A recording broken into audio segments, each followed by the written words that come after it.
Shalom kepada semua jemaat Tuhan yang dikasihi. Kita bersyukur karena kasih karunia Tuhan, kita dapat masih bertahan di dalam PKP hari ini.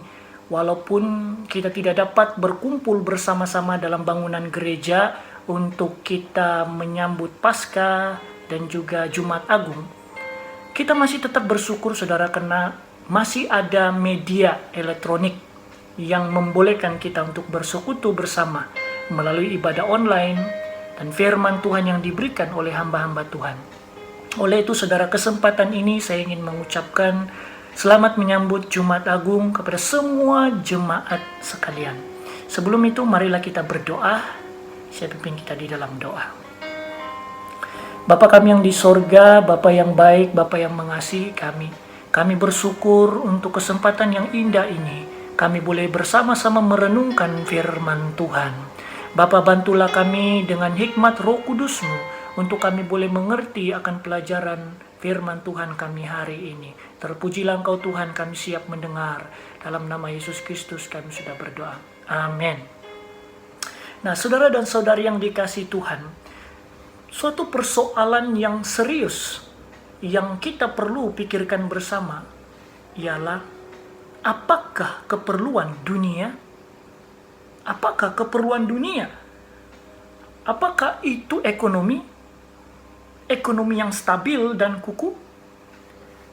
Tetapi saudara, ternyata di negara yang pesat membangun, isu ekonomi seringkali muncul dan banyak penipuan serta penindasan yang berlaku. Apakah keperluan dunia? Apakah itu politik? Politik yang diharapkan dapat menjamin kesejahteraan rakyat ternyata seringkali tidak jujur, tidak amanah, dan tidak adil. Apakah keperluan dunia? Apakah itu pendidikan? Semakin tinggi pendidikan, semakin banyak perkara yang dapat dicapai. Benar. Tetapi ternyata pendidikan juga membuatkan ramai orang menjadi sombong. Apakah keperluan dunia? Apakah itu teknologi? Dunia hari ini saudara semakin canggih dan memudahkan manusia dalam komunikasi dan pekerjaan. Tetapi ternyata teknologi juga membuat orang semakin bijak merencanakan kejahatan. Apakah ini keperluan dunia? Saudara dan saudari yang dikasihi Tuhan Yesus Kristus, keperluan terbesar dunia adalah manusia yang berdosa menerima kasih karunia daripada Allah dan diselamatkan daripada hukuman kekal. Itulah keperluan terbesar dunia. Sebab itu saudara, Allah mengirimkan anaknya yang tunggal, yaitu Yesus Kristus, turun ke dalam dunia yang berdosa ini untuk melaksanakan misi penyelamatan melalui jalan salib. Yesus mati disalibkan dan bangkit untuk memberikan saudara kita hidup yang kekal. Jadi barang siapa yang percaya dan menerimanya sebagai Tuhan dan penyelamat, maka ia beroleh jaminan keselamatan. Saudara, tema renungan kita hari ini adalah kasih yang sempurna, yang didasari daripada teks Lukas pasal yang ke-23 ayat yang ke-33 hingga yang ke-44. Saudara, kita akan belajar dua perkara yang kita akan sama-sama lihat daripada teks ini, yaitu mengenai betapa hebat dan luar biasanya kasih Yesus Kristus kepada manusia. Pertama, kasih yang sempurna itu adalah Yesus mengampuni dan mengasihi orang yang menganiaya Dia. Saudara, perhatikan di ayat yang ke-34. Menariknya kalimat Yesus di situ, yaitu, "Ya Bapa, ampunilah mereka. Mereka tidak tahu apa yang mereka perbuat." Saudara, mereka yang dimaksudkan oleh Yesus itu adalah bukan hanya tentara Romawi saja, tetapi seluruh orang banyak yang ikut menuntut agar Yesus disalibkan dan hadir pada waktu penyaliban itu. Saudara, dalam keadaan yang sengsara tergantung di salib, Yesus tetap mengasihi saudara orang-orang yang menganiaya dia. Dengan berseru kepada Bapa, ampunilah mereka. Saudara, di dalam ayat yang ke-35 hingga 39, kita akan dapat melihat perlakuan orang yang cukup menyakitkan Yesus. Yang pertama, Yesus menderita, tetapi orang memperlakukannya sebagai tontonan. Dan yang kedua, pemimpin-pemimpin mengejek dia. Dan yang ketiga, saudara, adalah prajurit-prajurit juga mengejek Yesus di ayat yang ke-36. Kemudian seorang penjahat yang dihukum bersama dengan Yesus juga menghujat Yesus di ayat yang ke-39. Tetapi saudara, yang luar biasanya adalah Yesus tidak fokus kepada perasaannya sendiri, tetapi Yesus fokus kepada kehendak Bapa yang harus dilaksanakan, yaitu Yesus menjadi korban dosa di kayu salib. Saudara, Yesus tidak dipengaruhi oleh kata-kata orang yang memperlecehkan dia di ayat yang ke-35. Yesus tidak membalas ejekan-ejekan dengan kata-kata yang jahat. Yesus juga tidak menyimpan dendam bagi orang yang menyalibkan dia. Mengapa? Jawabannya adalah sederhana, saudara, yaitu karena kasih. Karena kasih. Saudara, karena manusia begitu berharga di mata Allah, Anda dan saya berharga di mata Tuhan.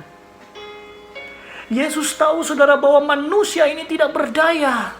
Dan Yesus tahu manusia ini tidak ada kemungkinan upaya untuk dapat menyelamatkan diri sendiri. Tidak mungkin, saudara. Sebab itu, saudara, Yesus tidak mau manusia itu binasa. Dia mau kita semua selamat. Oleh itu, saudara, Yesus begitu tabah dan kuat berjuang menghadapi segala penderitaan di kayu salib, saudara, supaya hari ini saya dan Anda memiliki pengharapan hidup yang kekal di sorga. Dia juga mau supaya kita belajar mengasihi dan mengampuni orang yang bersalah kepada kita. Bukan hanya dengan perkataan, tetapi dengan perbuatan kasih yang nyata.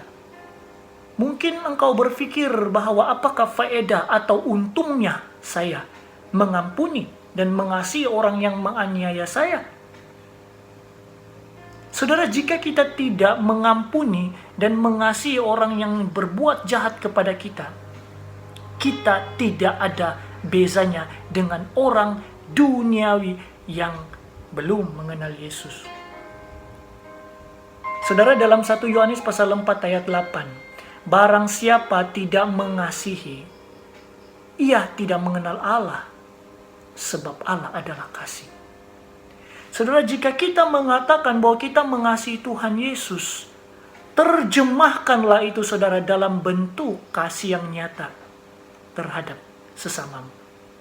Saudara, mengapa Yesus tidak membalas orang yang jahat terhadap dia, orang yang memukul dan menghina dia? Mengapa, saudara? Karena jika Yesus membalas kejahatan dengan kejahatan, maka Yesus tidak berbeza dengan dunia. Sebab itu, saudara, Yesus mau kita belajar mengasihi walaupun dalam keadaan sulit sekalipun, agar kita menjadi berbeza dengan dunia dan kita memuliakan Bapa di sorga. Saudara, ingat, Anda tidak membalas kejahatan dengan kejahatan bukan bermaksud Anda lemah, bukan bermaksud Anda tidak mampu atau Anda tidak kuat, tetapi karena Anda sudah menerima kasih Yesus. Dan Yesus mau kita juga belajar daripada kasih itu. Dan Tuhan mau kita perbuatkan itu dengan bentuk perbuatan yang nyata. Saudara, Yesus mau supaya kasih yang kita alami daripadanya itu juga dapat dialami oleh semua orang di seluruh dunia ini melalui kita sebagai anak-anak Allah. Oleh itu saudara, kongsikanlah kasih itu dimanapun Anda berada dan dengan siapapun Anda bersama-sama hari ini. Saudara, yang kedua adalah kasih yang sempurna itu Yesus selalu bersedia mendengar dan menerima pertobatan.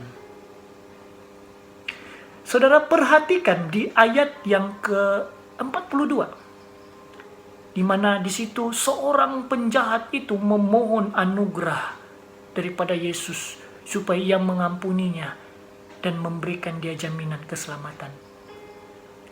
Saudara, penjahat ini percaya bahwa Yesus adalah raja. Dia percaya bahwa Yesus lebih mulia daripada raja di dunia ini. Dan dia percaya Yesus lebih besar daripada Pilatus, bahkan lebih besar daripada kaisar sekalipun.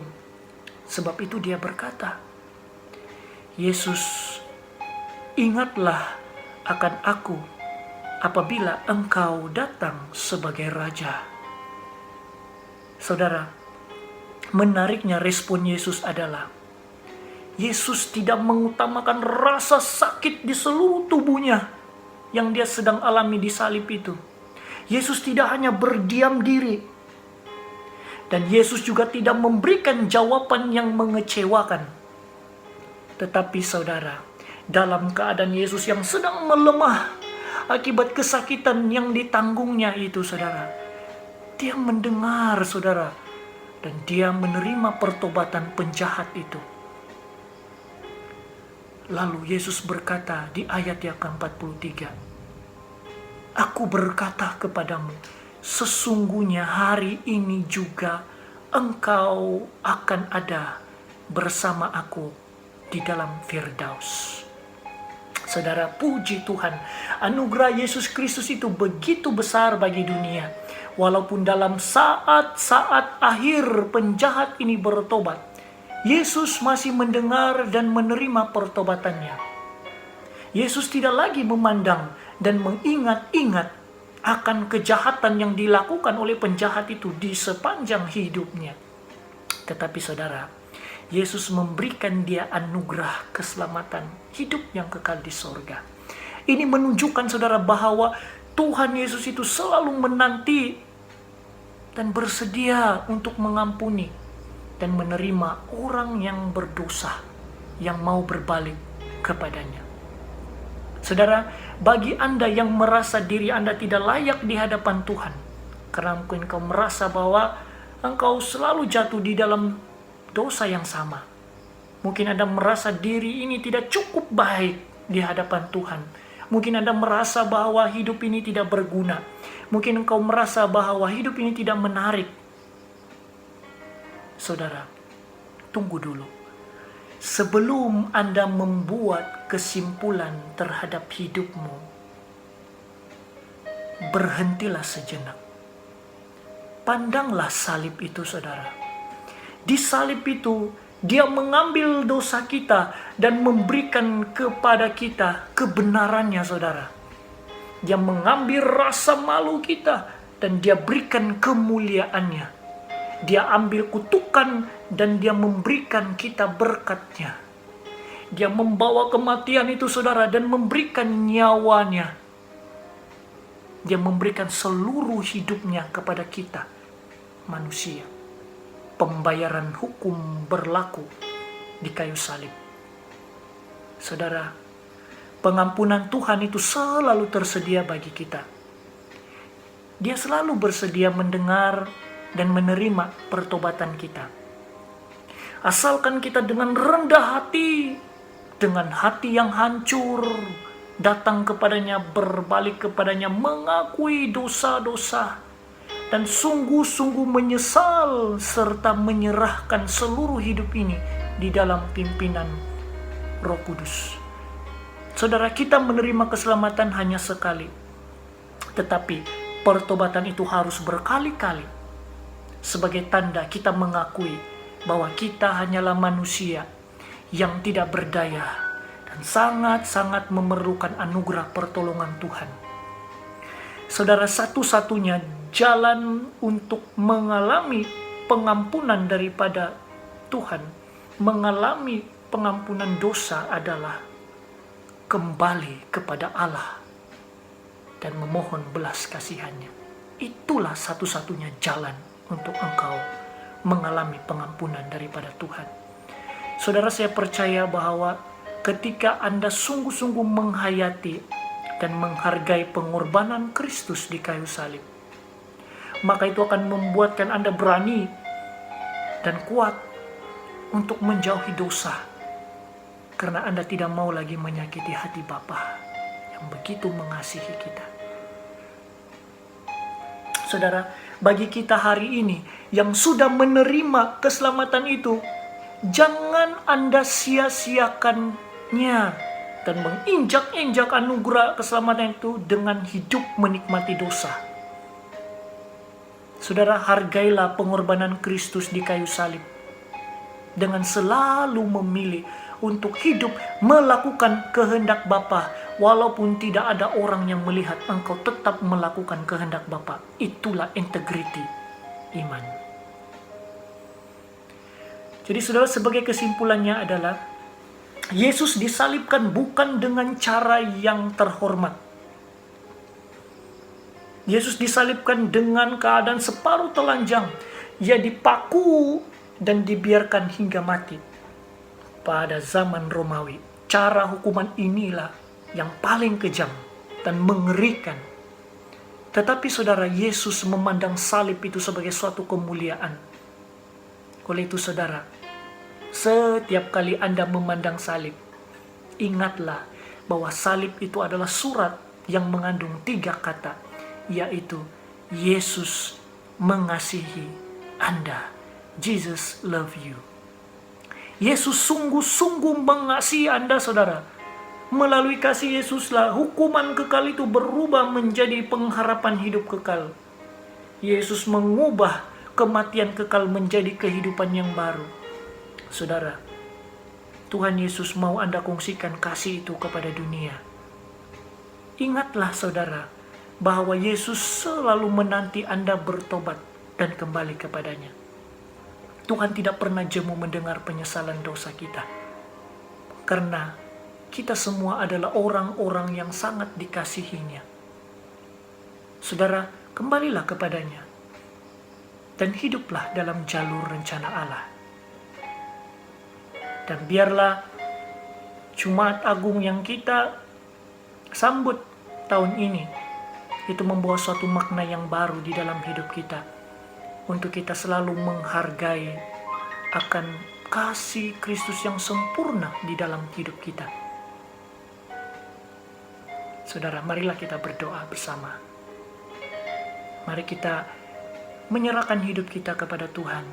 Dan nyatakanlah ucapan syukurmu kepada Tuhan di dalam doa. Karena dia sudah mati untukmu, mengampuni dosamu. Dan bukan saja dia mati, tetapi dia bangkit untuk memberikan kita harapan keselamatan kekal. Mari kita berdoa. Bapa kami yang di sorga, Bapa yang kami kenal melalui anak-Mu Yesus Kristus, Tuhan dan Juru Selamat kami. Kami bersyukur Tuhan untuk kasih-Mu yang sempurna di dalam hidup kami. Kami bersyukur karena Kau sudah mati dan bangkit bagi mengampuni dosa-dosa kami dan menyelesaikan dosa kami di kayu salib. Terima kasih Tuhan, ajarlah kami untuk selalu menghargai akan kasih-Mu. Selalu hidup menyenangkan hati Tuhan. Ampuni kami Tuhan, kalau selama ini kami menyia-nyiakan anugerah keselamatan daripada-Mu. Kami terlalu mengikuti keinginan daging kami, sehingga kan kami selalu melukai hati Bapa. Tuhan, ampunilah kami. Bantulah kami supaya kami boleh menghidupi kasih Kristus di dalam hidup kami sehari-hari, dan kami boleh mengungsikan kasih itu kepada dunia. Dan Tuhan, terpujilah Engkau. Terima kasih Tuhan untuk apa yang Engkau sudah lakukan di dalam kehidupan kami. Inilah doa kami Bapa, ucapan syukur kami yang kami minta dan kami nyatakan. Demi nama Yesus Kristus kami sudah berdoa. Amin. Makasih semua, Tuhan memberkati. Selamat menyambut Jumat Agung. Amin.